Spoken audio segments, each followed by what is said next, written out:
กับแรงใจกับแรงงานเนาะอันนี้ก็เป็นเพลงที่ทำให้ไม้พิรมพรนะครับมีชื่อเสียงโด่งดังอยู่ถึงทุกวันนี้นะครับคนเฮานี่นะครับมันมีหลายสิ่งหลายอย่างที่ปรากฏออกมาชัดเจนแม้แต่ศาลเปิ้นได้วินิจฉัยนะชี้ไปแล้วแต่นะครับมันบ่จบพี่น้องมันมีมือที่มองบ่หันนะครับคอยยื้อเกมเอาไว้นะบอกว่าจะเป็นฮบวิวก็ดีเข่ากระดงก็ดีพี่น้องนะครับก็มาดูกับพี่น้องฮบวิวกับเข่ากระดงนี่เป็นความจริงที่ศาลเพิ่นชี้แล้วแต่ว่ามีมือที่มองบ่หันยื้อเกมนะแม้คดีฮบวิวจะเงียบหายไปเมินจากหน้าสื่อนะครับและดูเหมือนจะจบแต่หากไผได้ติดตามกลับก็จะรู้ดีว่าเรื่องนี้มันยังไม่จบมีสตอรี่ที่บ่ต่างจากคดีเขากระดงแห่งบุรีรัมย์พี่น้องคนที่ใหญ่กว่าศาลมีเนวินชิดชอบเพราะอย่างผมก็ไม่ได้ใจเขาต้องไปถามคนที่เป็นหัวหน้าเนวินเนี่ยพี่น้องคนที่เนวินเพื่อนนับถือเขาต้องไปถามเพื่อนนะครับล่าสุดครับวิชิตปรังศรีสกุลอันวาสาและสัญญาสถิรบุตรนะครับอดีตสสเข้าชื่อรวมตัวกันยื่นหนังสือถึงอนุทินชาญวีรกุลนับลูกน้องเนวินนะครับถึงแม้จะเป็นนายกรัฐมนตรีก็เป็นขี้ข้าเป็นลูกน้องเนวินอยู่นั่นแหละนะครับขอมาตรวจสอบคำสั่งนายกรัฐมนตรีที่143/2562นะครับซึ่งออกในยุครัฐบาลลุงตู่ประยุทธ์จันทร์โอชาเพื่อแต่งตั้งคณะกรรมการตรวจสอบกรณีโฮปวิวพี่น้องนะครับก็เรียกว่าข้างโง่ เนื่องเพราะหันว่าคำสั่งนี้อาจเข้าข่ายการใช้อำนาจฝ่ายบริหารแทรกแซงฝ่ายตุลาการอดีตสสถึง3คนระบุชัดว่าคณะทำงานดังกล่าวมีมติขัดแย้งกับคำพิพากษาศาลปกครองสูงสุดและอาจมีมติเท็จจนส่งผลต่อความเชื่อมั่นของกระบวนการยุติธรรมและภาพลักษณ์ของการลงทุนของประเทศยังแยกออกเลยภาพลักษณ์ความเชื่อมั่นของกระบวนการยุติธรรมประเทศไทยบ่มีแล้วครับบ่มีในสายตาผมนี่มันมีเลยนะแต่ว่าแน่นอนครับคนที่เพื่อจะมาจะมาลงทุนหอบเงินหอบทองทุกสิ่งทุกอย่างมาลงในประเทศไทยมันต้องกึดแล้วกึดแหมว่าคนที่กุมบังเหียนที่แท้จริงในประเทศไทยเนี่ยสันดานมันเปลี่ยนจะได้นะฮะเขาก็มันบดีฮะก็บอกเอาละเว้ยนะฮะเขาเรียกว่ามือที่มองบ่หันนะครับยังคงขยับอยู่ในเงานะครับสิ่งที่น่าคิดก็คือในหนังสืออ้างถึงคดีเขากระดงซึ่งศาลฎีกาได้พิพากษาอย่างชัดเจนแจ่มแจ้งแดงแจ๋บ่มีอย่างที่จะดีกว่านี้แล้วนะปณิดาเนาะ แต่กลับมีการใช้กลไกอำนาจทางฝ่ายบริหารนะฮะหลีกเลี่ยงการบังคับคดีนะครับเพื่อเป็นไปตามคำพิพากษาเพราะทั้งสองคดีจึงกลายเป็นภาพสะท้อนของปัญหาที่เหมือนกันคือเมื่อความจริงปรากฏแล้วแต่มีอำนาจบางอย่างบ่อยากให้มันเดินต่อไปให้มันติดนักอยู่ที่หั่นนะสัญญาสถิรบุตรนะครับสัญญาสถิรบุตรนี่แหละคือเจ้าของนะครับพร้อมกับเจ้าของวลีที่ว่าไม่เลือกเราเขามาแน่นะกับไผ่ก็สุชาติกัลยาณมิตรนะสองคนเนี่ยเจ้าของวลีที่ว่าไม่เลือกเราเขามาแน่สัญญาสถิรบุตรนี่ก็อยู่มาหลายพรรคประชาธิปัตย์ก็อยู่พรรคประชากรไทยก็อยู่พลังธรรมก็อยู่มานะฮะเคยเห็นว่านอกจากยื่นต่อนายกรัฐมนตรีแล้วเตรียมเรื่องส่งต่อประธานศาลฎีกาประธานศาลรัฐธรรมนูญประธานศาลปกครองสูงสุดรวมถึงองค์กรอิสระทุกแห่งเพื่อจี้ทุกฝ่ายเคารพหลักนิติธรรมนิติรัฐและคืนศรัทธาให้กับระบบยุติธรรมไทยไปห้องอกภัยนะแต่ละตัวนะวะ เสียงกระซิบในทำเนียบว่ากันว่าหากรัฐบาลอนุทินเดินหน้าตรวจสอบจริงเงาอดีตแอดโผล่ขึ้นมาให้หันว่าใครกันแน่ที่อยู่เบื้องหลังการยื้อความจริงในคดีฮอปเวลนะฮะแต่นะครับแต่สำหรับเครือข่ายนะครับที่ยื้อเขากระดงอยู่ตอนนี้เป็นไผ่ทำอย่างได้ชื่อได้ว่าหนูมีปาก แต่ก็จะแกล้งเป็นลืมปากอู้บ่ได้แน่นอนมัน1,000,000%อยู่แล้ว หนูเป็นไผ่พี่น้องหนูมันก็คือหนูอะนะ มันไม่สามารถจะเป็นอย่างอื่นไปได้ครับท่านนายหนูสั่งนะครับนายหนูก็ต้องไปคลอนะครับ4 ศอกนะ4 ศอกจอมบัดซบนี่แหละพี่น้องนะว่าจะได้แหมนะครับก็คงจะยื้ออยู่หันเพราะว่า4 ศอกได้หักเลือดสตางค์ไปของนายของหนูเนี่ยไปเรียบร้อยแล้วต้องกลบไว้ทุกสิ่งทุกอย่างจนชีวิตจะหาไม่นี่คือประเทศไทยนะครับที่เราสามารถจะเดินหน้าต่อไปได้เพราะอะไรอย่างพี่น้องมาพิจารณาอย่างท่วนทีพี่น้องพิจารณาดูดีๆครับนะเราจะได้คำตอบไม่สามารถจะบรรยายออกทางอากาศได้นะครับเนื่องจากว่ามันไม่ดีเนาะกันนั้นก็ว่ากันต่อไปมาดูกันแห่งกรรมหนึ่งพี่น้องนะครับข้างที่ขอเพลงมาพ่อครูจุมพลเนาะผู้ชุมชนเชิญทาทองนะครับ100 บาทในการร่วมทำบุญวัดแรกคือวัดวังสิงห์คำจะอยู่ในวังนะอาจารย์เนอะ100 บาทจากนั้นไปก็จะไปวัดจางกำนะครับวัดในแห่มหลายวัดเนอะเดี๋ยวจะส่งลายเดี๋ยวจะเขียนฮื้อจะมดนะฮะที่ท่านที่นี่หมายนะมาดูพี่น้องนโยบายของพรรคตะกี้นี่พูดอู้ถึงเรื่องของพรรคเพื่อไทยนะครับเอาพรรคเพื่อไทยต่อเพราะพรรคอื่นผมอู้แน่นอนนะฮะอย่างอนุทินบอกว่าชูหลักนิติธรรมถ้าผมบอกว่าผู้ขี้นี่อย่าผมก็ว่าอย่าครับผมต้องว่าอย่างอื่นครับอย่างอนุทินจะมาชูหลักนิติธรรมได้ยังไงครับมันเป็นไปบ่ได้ครับตามเป็นความจริงอ่ะอู้บ่ได้แล้วคืออู้บ่ได้คือมันมีสิทธิ์ที่จะไปอู้ครับอันนี้คนวอกคนตอแหลนะครับอู้ได้ว่าจะชูหลักนิติธรรมบ่ไปก้าวไก่บ่ไปก้าวล่วงบ่ใจอำนาจการแกล้งไผ่บ่นี้โอ้ยคิงจะไปอู้หับป้อคิงอย่างเงี้ยบ่ต้องอู้นะครับแค่บ่นับถือคิงอยู่แล้วก็บอกบ่ต้องอู้ถึงคิงกันนะฮะมาดูนโยบายของพรรคพี่น้องอ้าวแต่ว่าวันซืนเนี่ยแต่ว่าได้กับวันซืนเนาะวันนี้วันที่อะไรล่ะวันนี้วันที่9วันซืนนะครับวันออกพรรษาพอดีวันออกพรรษามันเป็นวันมหาปรารณาที่จริงวันมหาปรารณาเป็นวันที่8แต่ถือว่าวันปรารณามหาปรารณาโดยวันที่8นะครับคือสามารถตำหนิติติงกันได้คือส่งความปรารถนาดีขณะที่อยู่แต่อาจจะคัดข้องมองใจกันนะอันนี้เป็นผู้ใหญ่แต่วันเนี้ยบักให้เปิงนี่นะครับเฮาก็มาถึงมันออกภาษาพระพุทธเจ้าว่าโอ้สู่เขามาอู้กันเลยกันมันบดีเนอะบดีเนี่ยอย่างอันคนเฮาอยู่ด้วยกันมันต้องอู้กันนักนิดเบาหน่อยต้องแต่งใจหากันแล้วก็ต้องอภัยกันเอาวันเนี้ยเป็นวันดีละสู่เขามาอู้กันพรรคการเมืองนะอย่างพรรคเพื่อไทยกับเมืองเดียวกันนะฮะดีที่แบบเป็นบุริบุโรนะฮะอย่างพรรคประชาชนเนี่ยที่เพื่อนออกมาชัดเจนว่ามันมีนะครับคนอู้เองนะครับว่ามันเป็นบุริบุโรนะครับคือบริหารแบบคอมมิวนิสต์นะครับใครจะเข้าถึงได้เนี่ยปัดโทเป็นตุ๊กเป็นยากครับมาให้บดีนี่มาได้เข้าบัดทองไว้ง่ายๆนะ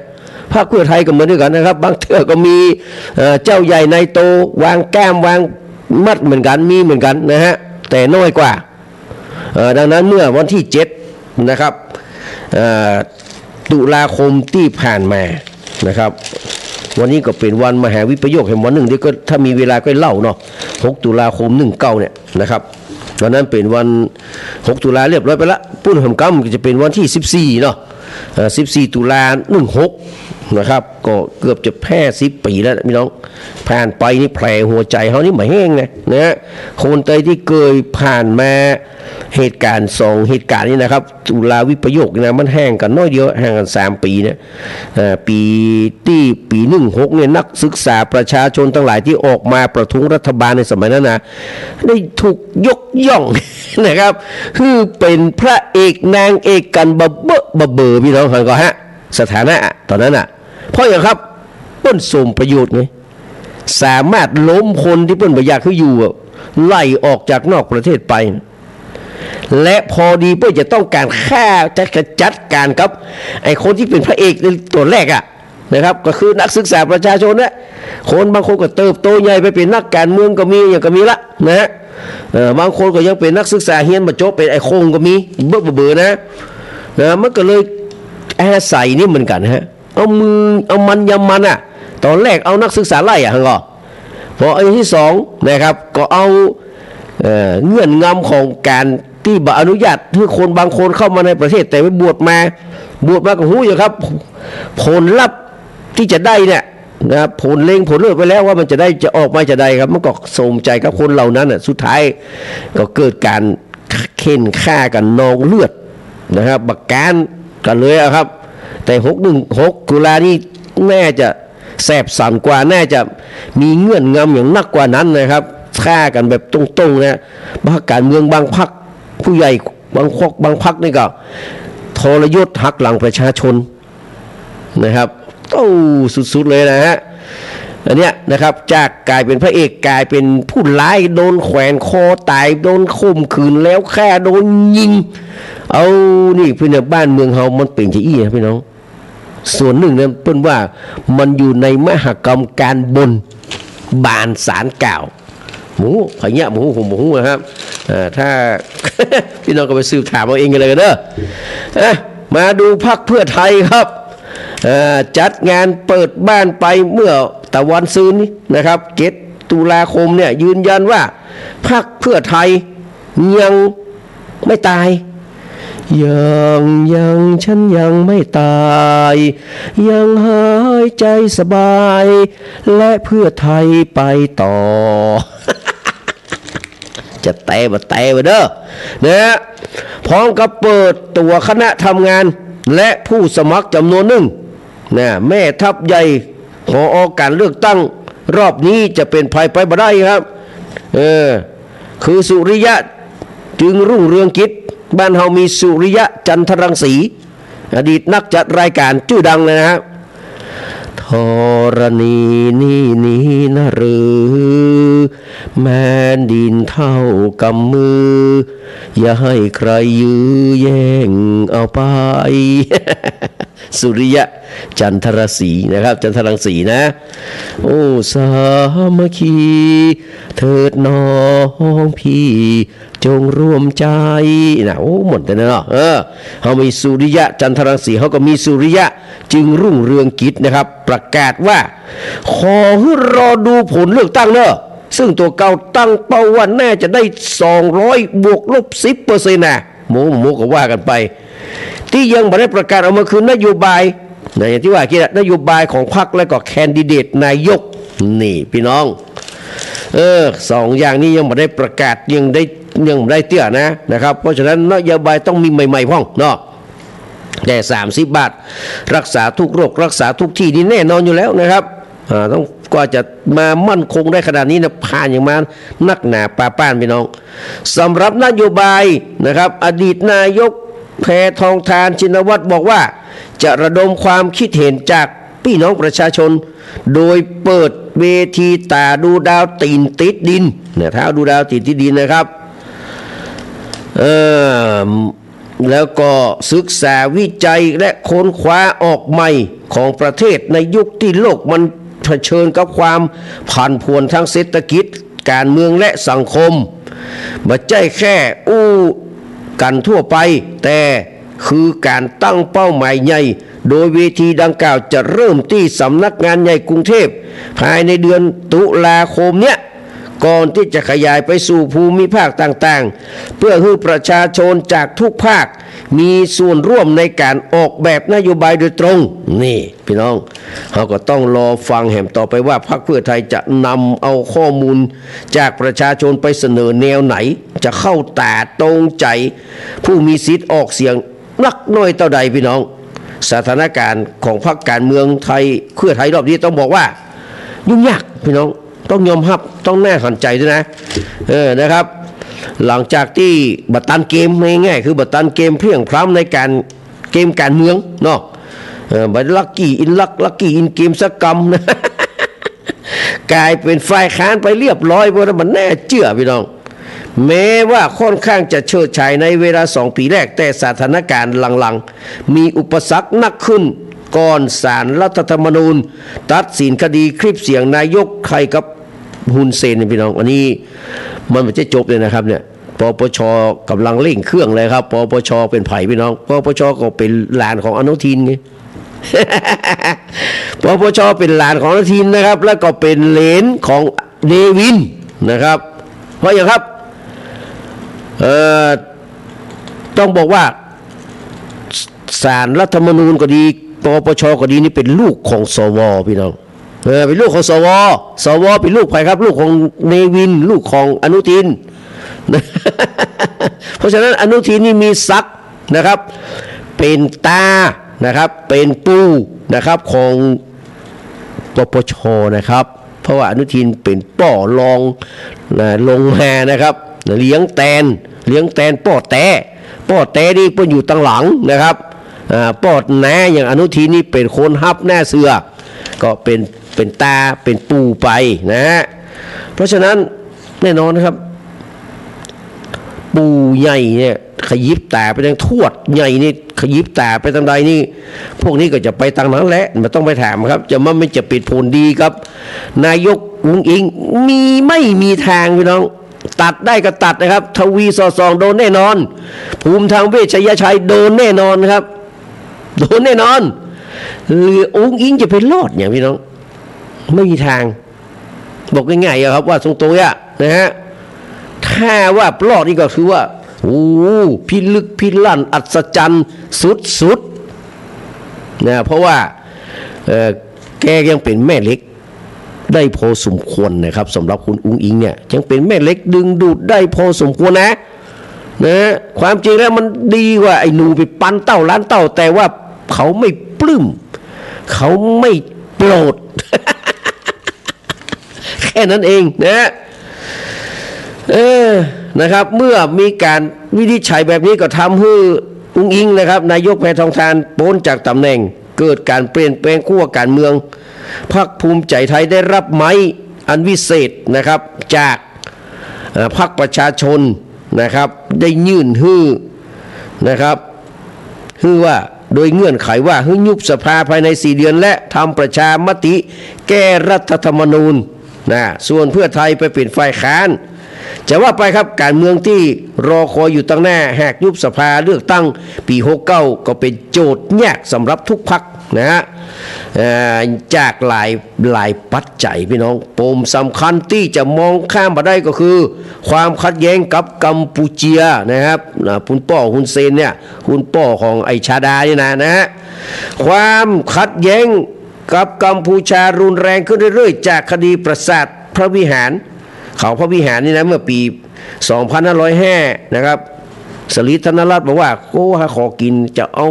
ขอเวลาสักกำเถอะนะจะห่อเข้าไปกินแม้แล้วห่อเข้าไปกินกลางตาง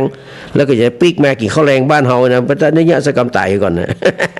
เมื่อกัมพูชาจะนำปราสาทขึ้นไปหาจดทะเบียนมรดกโลกรอบล่าสุดที่เกิดปะทะกัน5 วันในเดือนกรกฎาคมที่ผ่านมาทำให้สหรัฐก้าวเข้ามาขอให้หยุดยิงพี่น้องก็จับตาดูไปวันนี้ก็อนุทินชะงักกันเลยนะพี่น้องโอ้มาจะได้เนี่ยทำมาจะได้มาแบบไหนเนี่ยอีนะวันลังทำเข้ามาแทรกแซงแล้วก็หันว่ามันแก่บ้างแล้วไปสู่เขาเนี่ยเปื่อนแฮแก่แล้วไปว่าแฮอดไม่ได้แฮขอสักกำมอยว่าเอาก้าใช่ก้าอาเซียนก็ต้องเข้ามาไกลเกลี่ยกันโดยให้มีจีนเนาะเข้ามาสังเกตการณ์อย่างใกล้ชิดในประเทศไทยบทบาทของทหารที่ชื่นชมนะครับข่าวสารแนวรบชายแดนเป็นที่สนใจของประชาชนการเลือกตั้งจะเกิดขึ้นในปีหน้าครับ2569ไอ้เต้ว่าอาจจะบักเกิดหน้าอีนะเขาก็ต้องฟังหูไว้หูพี่น้องนะพวกผมดูแล้วนะครับพี่หนานเสียมลูกที่ไหนมาเนี่ยจะไปเรื่องเดี๋ยวผมขอรับสายพี่หนานเสียมมาตั้งโทรศัพท์นะครับ